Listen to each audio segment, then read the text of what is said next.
The year I turned 14 was the last year I would be permitted to attend my favorite summer sleepaway camp, St. George's. The camp is located in Orkney Springs, Virginia, a sleepy little unincorporated community entirely centralized around the existence of the Orkney Springs Hotel. Built in the early 19th century, then restored in the 70s after ownership changed, there is to this day a stagnant quality of time in Orkney Springs which contributed greatly to the mood of the camp. Everything was a frozen effect. Antique relics from the hotel's early history on display behind velvet ropes. Old southern recipes from the same line of Moonmaw woman pumping hearty fare out of the communal kitchen. And the same rusty, dangerous elevator which campers were chastised to never play on leading up to the kitchen. The camp is also owned by the Episcopal Diocese, and so subsequently, we shared the timeless sights, sounds, and smells of that place, forever caught in a long-ago decade. Being 15 is a fussy age, a little too old to enjoy macaroni art or tie-dye t-shirts or sing-alongs without that first hint of the self-conscious discomfort that comes with puberty. At 14, I was still content with these things, though they admittedly were already beginning to lose a little of their succor. As a camp senior, the option was given to me to pick one of the 3-day wilderness excursions: canoeing, hiking, or rock climbing. I chose canoeing, and then with 10 other campers and 3 counselors, we departed in a van with our boats for what I assume now was the south branch of the Potomac River. We would be crossing over into West Virginia at some point, though that was often the case. The joke goes at St. George's that you can pick blueberries until Virginia and take a pee in West Virginia all in the same 5 minutes. The first day out, we passed boats with rural hunters as our canoes dragged lazily through a reedy dip in the river. They were the kind of West Virginian hunters you see in horror films, with 3 teeth, overalls over bare skin, and big old bloodhounds piled in a wet next to them in their busted canoes. They cracked piss beer out of styrofoam coolers and spoke in a dialect so thickly garbled that I doubt even the counselors knew what they were saying. I remember one counselor holding a map out to the boat ahead of us, attempting to ask questions. The second day back out on the water under the burning hot sun, the counselors told us we were lost. Naturally, we were upset, but they reassured us that as long as we were following the river, eventually we would come out on the other side, nearing something familiar. Looking back now as an adult, I realized how young these counselors must have actually been, and I still wonder if their training was even adequate. The youngest might have been 17, the oldest in his early 20s, but I was 14 then, so I didn't want to think about any of those things. With little choice other than just to agree and keep rowing, we kept going forward. That afternoon, we pulled up on an unknown pebbly bank in order to make camp. A recent flood had torn debris from the river and washed it up on shores, as far up and down as the eye could see. All along the edge of the clearing, we found were natural teepee formations, made of mangled tree trunks and wild, snarling branches. We dragged our canoes up the rocks to tuck them in beside the trees, and I remember waves of tiny frogs fleeing in front of us in a green tide, and one fat toad that flopped on my boot toe wouldn't leave. Later, while hunting a suitable girl's latrine spot, I went inside one of the natural teepees and discovered the bloody skeletons of poached raccoons hanging wetly above. The blood hadn't completely dried yet. Their tails were still intact, fluffy in the breeze. A snuffed-out fire pit was directly below, and I thought the men with 3 teeth and their dogs were probably the ones likely to have done this. That night, we ate and sang camp songs and had s'mores, and looked at the stars. After dark, for a briefly frightening time, a certain moaning noise began to intermittently come out of the woods. Our counselors quickly rushed to reassure us that the sounds were from cows, and that we must have camped at the very edge of a farmer's grazing property. We quickly accepted this and went to bed.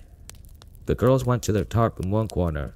Yards away, the counselor slept in their tent, and the boys' tarp sat on the farthest side of our grounds. I woke up deep in the middle of the night, with a mighty need to pee. I climbed out of the pile of snoring teenage girls, grabbed a flashlight and a bathroom kit, and ambled out into the trees to find the perfect spot. I don't remember being afraid in that particular moment, mostly interested in satisfying my bladder by emptying it. It was calm enough that when I encountered a strange figure a few minutes into my walk, I stopped, assuming it was one of my fellow campers. About 10 feet away from me, sitting on a broad, flat rock, was a young boy. He looked about my age, 14, maybe a weak 16. His head was buzzed and his hair looked pale, maybe blonde. It was cold outside in a way that only mountains can be at night, and yet he wasn't wearing a shirt. He was a little cave-chested, and he sat with one elbow propped up on his knee, barefoot in tattered, acid-washed jeans. He was smiling just a little, and looking directly at me. My first inclination was anger. I thought at first that this was Alex, one of the boys camping with us who worked picking corn with his father. I was about to tell him off for being a creep and watching girls pee in the dark, when I realized that there were a few fundamental things about what I was looking at that were wrong. This was not Alex. This was not Alex. This definitely was not Alex. The boy's eyes flickered in the beam from my flashlight, like a deer or a cat does when they cross headlight beams on the road. There was a gold fluorescence to it that human eyes couldn't produce. I remember standing there for some time, just staring at him, as my mind was trying to put this puzzle together. The length of time I stood there staring is the single detail I can attribute to knowing that this really happened to me. That it was real. When years later all I can think about is that science must have an answer to this somewhere. The universe is so huge that we know so little about it. But that I know that I saw this. Because I looked at him, and he looked back at me, so directly, so incredibly aware of me and I, of him, until I realized I could see the trees behind him through his body. I could see through him. He was smiling at me, and we were lost. There's a quality of fear, when it becomes that incredibly intense which makes you entirely lose your grasp of time. All I know is that I dropped everything in my hands, my toilet paper, my flashlight, and I ran through the dark. Before I knew it, I was lost in the woods. I have no concept of how long I ran alone through the dark. I have never been this scared in my life, and I pray that I never will be again. Everything gets distorted. Time, breath, space, thought. I don't remember screaming either, but apparently I was. I screamed loud enough that a friend woke up and came to find me, popping up unexpectedly from behind a bush and scaring the shit out of me all over again. The one miracle I can attest to is I never actually pissed my pants, though I think it would have been justified. Back at the camp, I tried to wake up the girls. I cried and begged for them to listen to me, that I thought I'd seen a ghost and we needed to get out of here. But no one really cared. I tried to lay back down and then go back to sleep, but I kept hearing footsteps circling around us just behind the tree line. The constant crunch, crunch, crunch of two bare feet in the underbrush. The next morning when I retold my story to anyone who would listen, a few shy girls told me that they had heard the footsteps in the woods. When the sun was at its morning's brightest, after wrestling with myself about it, I finally returned to the rock that I had found the boy sitting on. I stood on it and looked around at the ground. The dirt was scattered with rusting shotgun shells. That day, we got back on our boat and followed the river back to the familiar territory. I don't have any recollection of where this site was, or if I could indeed ever find it again, though I know I would never want to.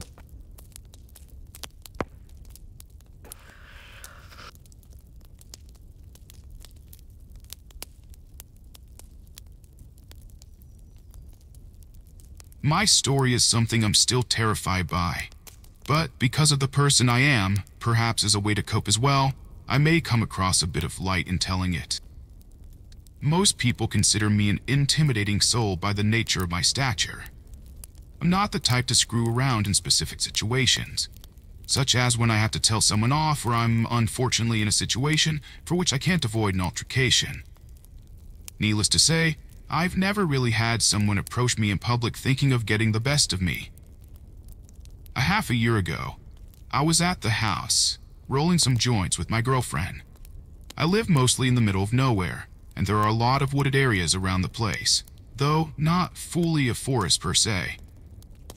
My girlfriend and I hadn't smoked much that day, and we were home alone, and seeing as we could do anything we wanted, we decided, hell yeah baby, let's smoke these while taking a bit of a nature walk, and have an orgy with some forest fairies or something. The idea was golden, at the time. My girlfriend sat next to me while I rolled and harvested the god's gift into the paper. We were talking about random shit, and listening to heavy metal as I focused on rolling those sweet, sweet spliffs. Anyways, I finished rolling and decided to finally leave my house for the woods. The joints in hand, we headed off, and I should also mention it was summer. Around 7ish, so it was dark. The first hour of blazing trails, if you get what I mean, was perfection.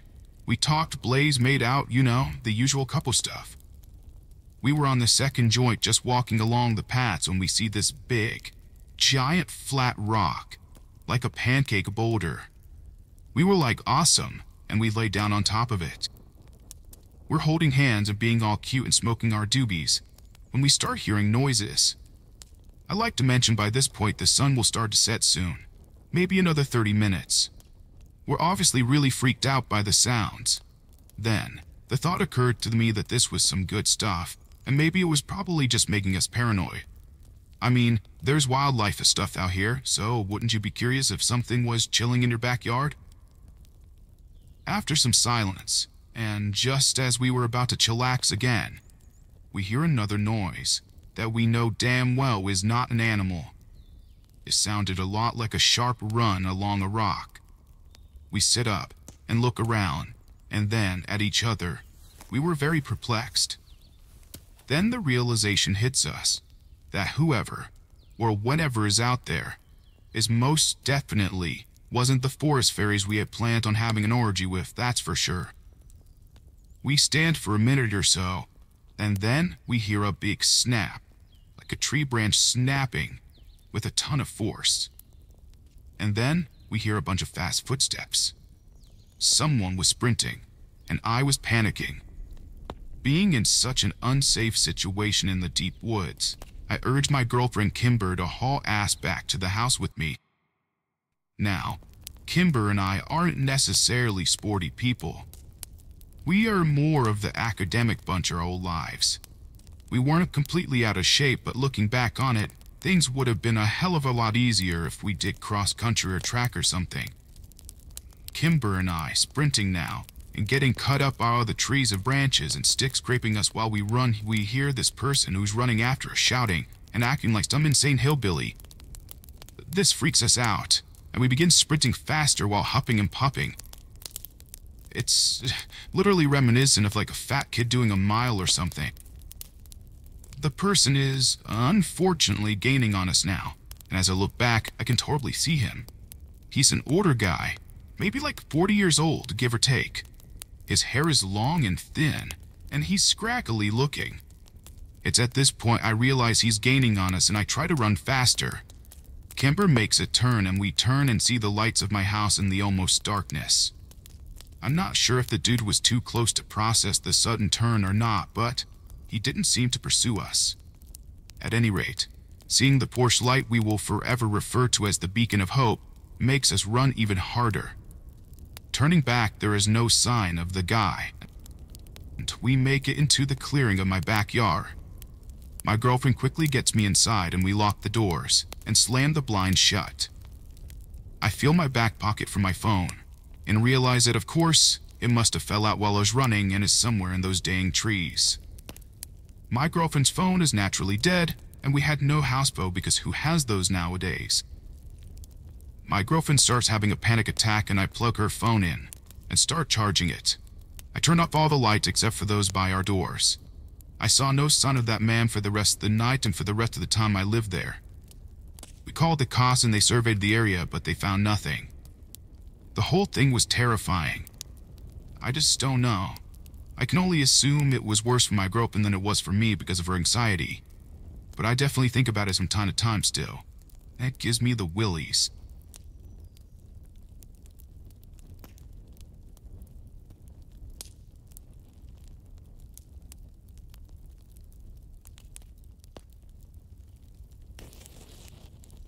Last year, I had a very strange experience in a national forest out in California. I was by myself on a road trip with my dog, and I was driving pretty far into the Mendocino National Forest.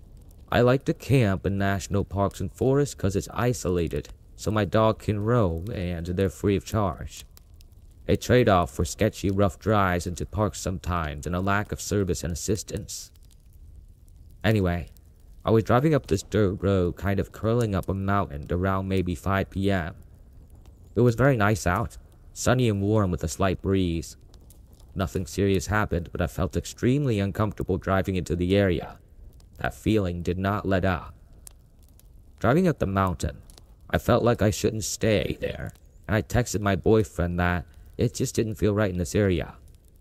But my phone completely lost service very quickly. I was looking for a sign of another person having been around the area lately, but didn't see anything. I pulled over and got out of my car with my dog to look over the edge and noticed a dead squirrel on some broken glass mixed in with dirt on the gravel road. Yucca, my dog, starts to growl slightly. She is vocal, but I've almost never seen her growl at anything other than dogs. I did see her growl at a possum once, so it could be something she smelled maybe. This place continued to make me feel quite on edge, but I pride myself on being an independent traveler and backpacker, so I decided to continue at least a little bit further with my grumbling pup to see if I could find a good place to camp. I continued to notice more dead animals. Keep in mind, no one is going to be going more than 5 to 10 miles per hour up this road anyway, and that's if anyone's even there. I hear men's voices. They sound close and I think I should call out to them. So I stop my car and then kind of freeze. I feel like I shouldn't. I can't really make out what they're saying. I don't see any sign of people anywhere. I get back in my car and continue to slowly drive forward and cautiously look for what the voices could be coming from. I've never run into people in a national park or forest when I've gone this deep in. The unsettling feeling grows about the voices, which have sort of come and gone a few times, and scared and focused on getting out of there. I just distinctly remember being surprised at hearing grumbling when we started outside of my car. Kind of dangerously quickly, I went back down the mountain not seeing any sign of anyone. I decided to spring for luxury and get a hotel for the night. I figured I was just fine, and a huge open spaces can be intimidating, I told myself. The voices could have been echoing from somewhere far off, and they just sounded close. Animals died, glass gets broken, nothing happened, cool. But I remember this place. It sticks with me. Whenever I'm watching scary movies, if I'm walking my dog in the woods at night, nothing compares to that feeling I had driving up that mountain, and it's honestly kind of interesting to me, as well as frightening. I recently happened across some information as well as some Native American lore that made me feel extremely uneasy. Fast forward a year. I've mentioned this place to a few people, and the haunting vibes that it gave, and nothing much more. I googled the national park once and didn't see anything, but didn't look much either. I like scary movies and things of that nature, hence my fascination with this little event. So my boyfriend and I were coming out fishing from our trip just yesterday. We were in Wyoming for a wedding. There were only 2 to 3 hours left and the sun had set, so we decided to listen to some scary podcasts and YouTube videos. We went from the No Sleep podcast to the X-Files, and ended up on some true stories video dealing with the Native American lore. I'm half paying attention, petting my dog and playing some Pokemon on an emulator, and I hear the narrator mention Wendigos. Very briefly, he says that they are casually known to mimic voices. I mean, when I say that I got horrible chills, I got horrible chills. I stare at my boyfriend and ask him if he remembers that national forest I was freaked out about last year. He says he does, and he reminds me that he texted me when I was probably close to a Wendigo. I remember him saying that, but didn't know much about their lore and thought he was just being funny, like, yeah, Bigfoot is probably stalking you, or some other dad joke. And he was like, no. I mean, I was mostly joking, but I said specifically because you said you were hearing voices that you couldn't find a trace of. I feel strange as hell and I start googling Wendigos, etc. They're allegedly able to mimic human voices, and they will live in that sort of area. It all matched up. Obviously, there's a ton of questionable info out there, and I tried to find more reputable websites and authentic experiences. I've done a lot of solo traveling both in and out of the country, and I've never had such a bad feeling before. On top of seeing an unnecessary amount of dead animals in a national forest, which just seems strange, I don't think I'll be doing any more solo travels around there, unless it's around civilization, of course. Does anyone know of any authentic Native American lore, or has anyone else had any kind of inexplicable experience like this?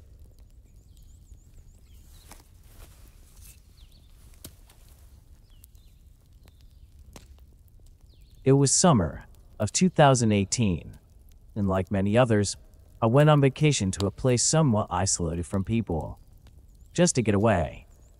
I had gone with my two cousins to a ranch we own in Lake Perris, California. For reference, I will call one M and the older one J. M being the same age as me at 24, and J at 28.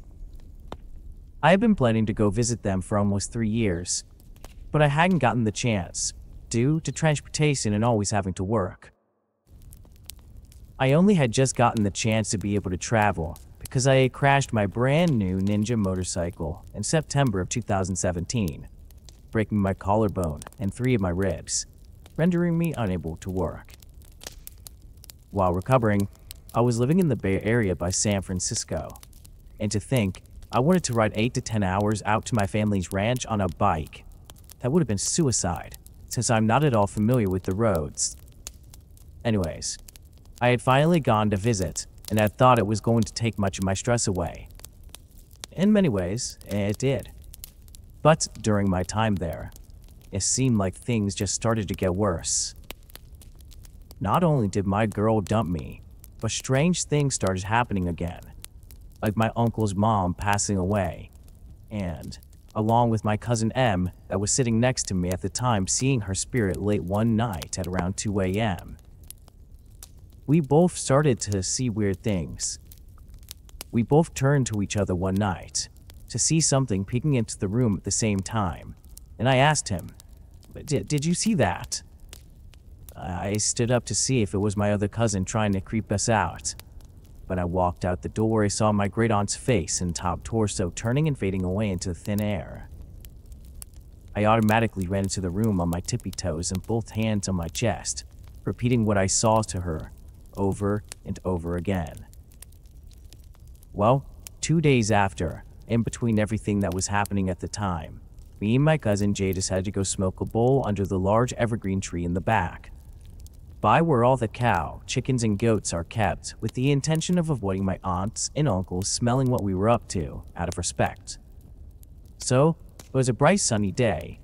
I and Jay, along with our huge all-black 200-pound Great Dane Abigail, was just chilling on a wooden bench under the evergreen, staring out to some of the hills, where there were no more 2 or 3 miles away. I noticed a large black horse, pacing side to side in the middle of the 2 biggest hills, behind what looked like a barbed wire fence that ran along the top of the hills, pairing the sides of the old abandoned building that looked like it was used to be a slaughterhouse. Really thinking nothing of it, I looked at the dog laying in front of us, whose head and ears were both aiming straight up at the black figure, high up between the hills.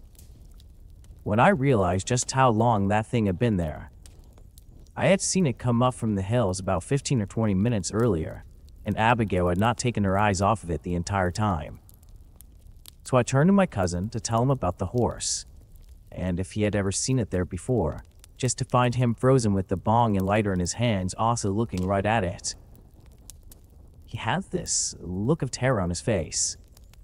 When I looked back towards the thing, I saw it was standing on its two back legs and facing right at us. Its front legs were side by side as it was trying to intimidate us or something. We were all just frozen, including the dog. She didn't make a move. I think either she was used to it or she felt safe with having us around. After almost a minute of looking at it, it seemed to shrink before our eyes, till it almost looked human-like. When I said to Jay, "Holy crap, I think that might be a skinwalker," he quickly responded by telling me to shut up and to ignore it. He almost begged me to be quiet. It went from what looked like a 10-foot tall creature thing to like 6 foot in only a few seconds. Judging by the old building only about 100 yards away from it, I know these things and what they're capable of. I'm Mexican born in California, but Mexican culture has a big part of my life. Along with its folklore and older stories of witchcraft and people who practice its deeper roots, Mexican culture is right up there next to Native American culture, if not the same. I'm scared to even mention any of this to anyone, but it's good for a cause. It's time that people know the truths and secrets of humans and unhuman things that are so oblivious to humanity. To that thing dwelling in the hills of Lake Paris, stay the hell away from our family, and hopefully I'll never have to see this thing again.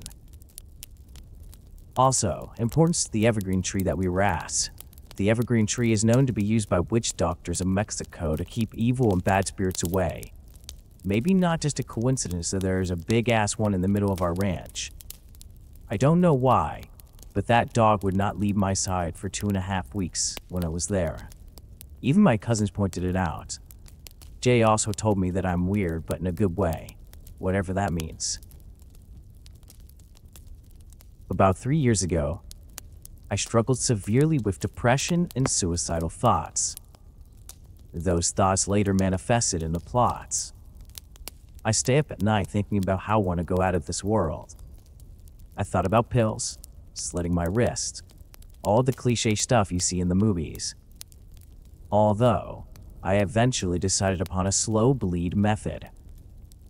I constructed a plan to make a 2-hour drive from my house to the Inyo National Forest after work on a Friday and get lost. The plan was simple and stupid. I tried to survive as long as possible until something killed me, be it dehydration or fatigue or whatever else nature had to throw my way. I ordered some survival essentials on Amazon, packed a bag, and left as planned. I don't know what made this slow bleed idea so seductive, but my mind was set to it. I had no idea where I was going, but that drive felt like I was 10 again and on my way to Disneyland with my parents for the first time. I felt so overjoyed and relieved. I got there, parked my car behind some bushes and started walking. It was about 5 o'clock and the sun was falling quickly. Bad planning on my part, so I started running, deeper and deeper into the forest. I would run, then tire, so I'd walk a while, then run again, and I repeated this process for about 3 hours. I stopped at a clearing in the trees. It was around a little patch of mostly dead grass and leaves. I pitched my tent, unrolled my sleeping bag, and fell asleep, happy as can be. The next morning was far less tranquil, however.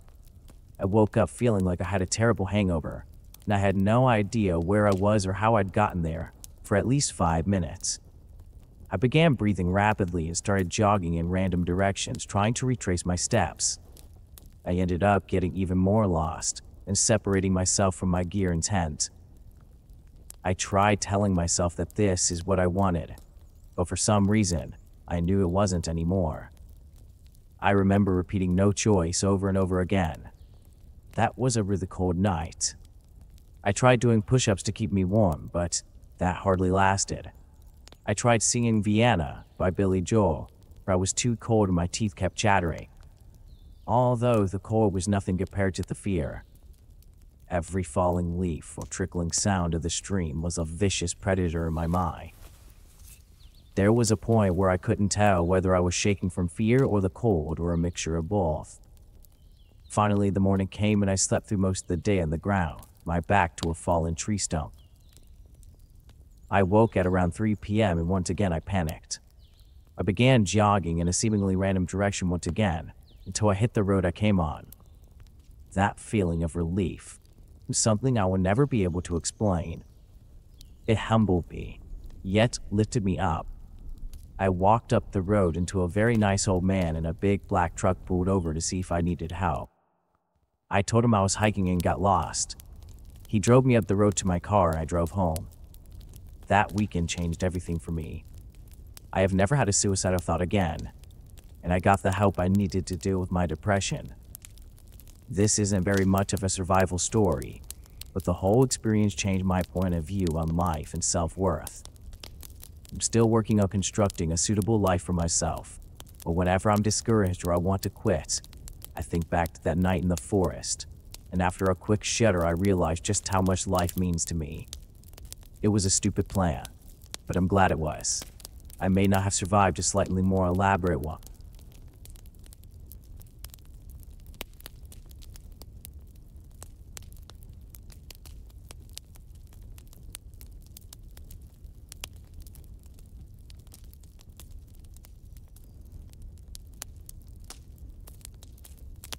This following is a disturbing experience that my friend and I had when I was 15 years old. I went to a private school with not many friends. If you ever went to a private school, you know the struggles of doing so. My friend Mason called me asking if I wanted to chill. I said for sure, keeping in mind that at the time I was very depressed, and I was usually resorting to smoking a substance with a friend. I'm not a smoker anymore, thankfully. But at the time, I was super into it. The second I arrived at Mason's house, I felt something was off. I just assumed this was me being paranoid that his parents would catch us smoking. The two of us grabbed our stuff and got ready to smoke. Mason's woods are huge and easy to get lost in, but we still chose to smoke there because it's a good place to do so privately. We walked for quite some time, until we reached a clearing with a chill tree that seemed like a great place to light up at. Mason and I were smoking, chilling, and laughing it up, holding a deep conversation until we heard this deep, chilling scream. It sounded like something screaming, with a throat full of blood. We both looked at one another to reassure each other we had both heard the same thing. Hearing this, Mason and I jumped up to our feet and ran towards the direction of his house. So, here we are. High teenagers in the middle of the woods, running as fast as we can into the sunset. It's about to be pitch black out with nothing except a bong and whatever the hell made that disturbing scream. It was after walking 2 hours in the woods, terrified by whatever was out there, that it began to sink in that we were lost now. Mason was swearing about being lost when he was interrupted by some branches snapping. Suddenly, the whole entire forest went dead silent. We looked at one another terrified when out of the silence we heard the godforsaken scream come again. The sound was close enough this time that our ears were ringing. Looking in the direction of the sound, what we saw next, we will never forget. There was this huge cluster of dense woods next to us leading to a river, and from behind a tree comes out this thing. It looked to be 7 feet tall, and it had a deer carcass as a head, with these large claws. It also had this disgusting, rotting chest that looked pale. The thing's arms were down to its knees, and the most creepy thing is that this thing was smiling. Mason and I screamed and ran as fast as we could. As we ran, we kept tripping on roots and running into branches. This monster was keeping perfect pace with us as we ran and stumbled. When we finally made it out of the woods, we were gassed and we were in the tree line of the playground in this neighborhood. It was about 10 p.m., and we began running again when we heard this thing in a strangely unusual voice say, "Until next time." We bolted the rest of the way to his house and ran up to his room. The whole night I could hear screaming and scratching at the door downstairs. Mason and I aren't as close anymore since that incident, though we do still talk from time to time. Close or not, we'll never forget that night.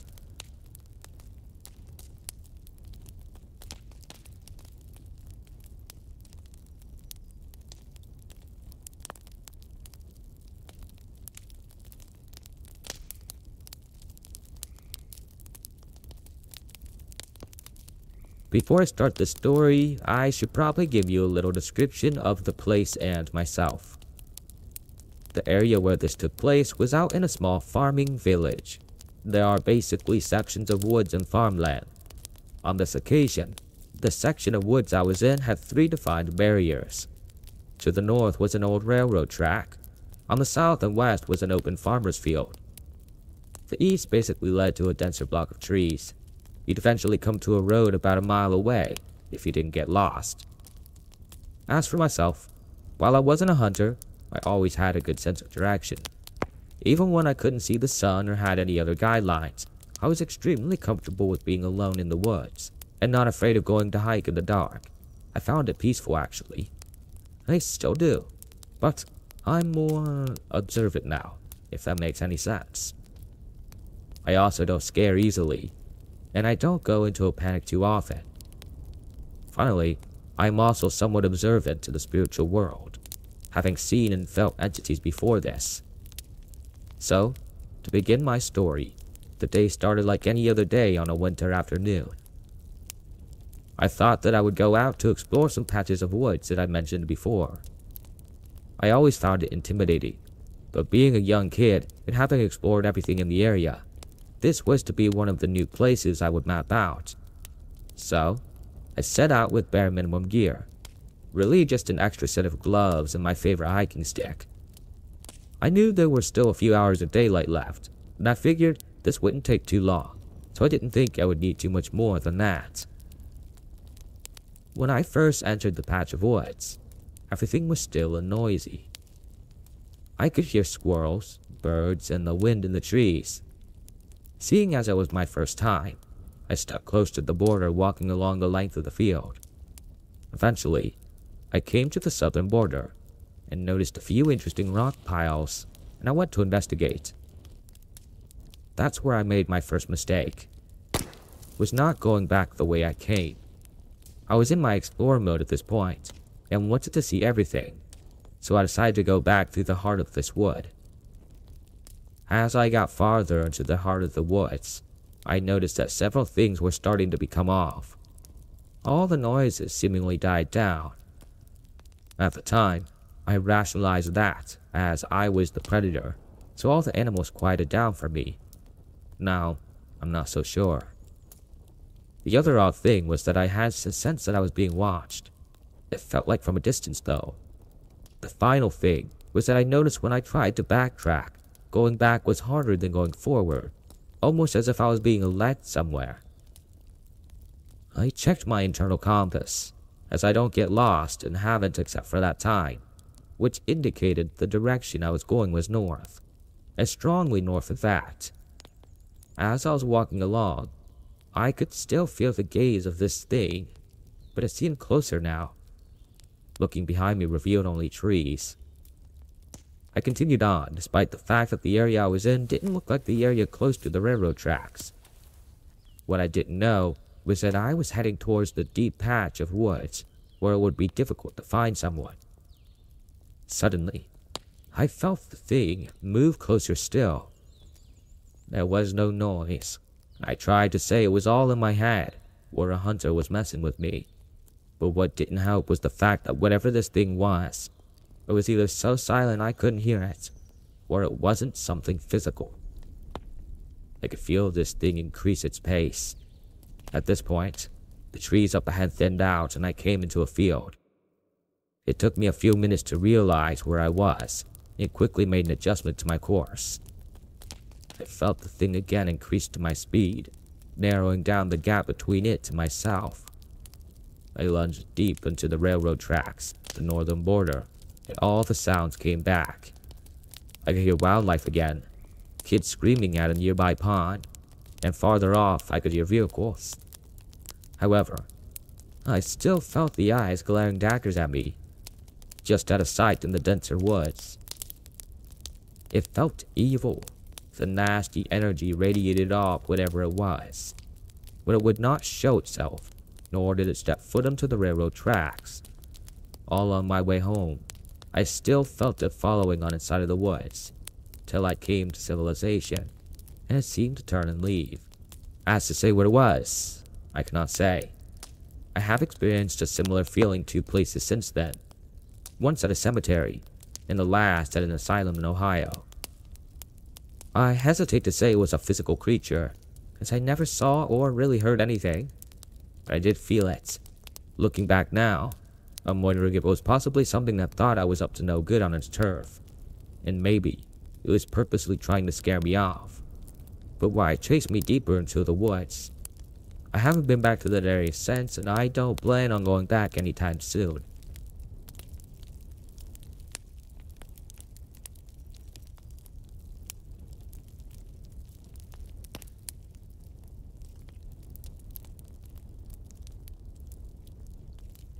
Behind the local college in my area, there are some beautiful woods. A deep rushing creek runs through it.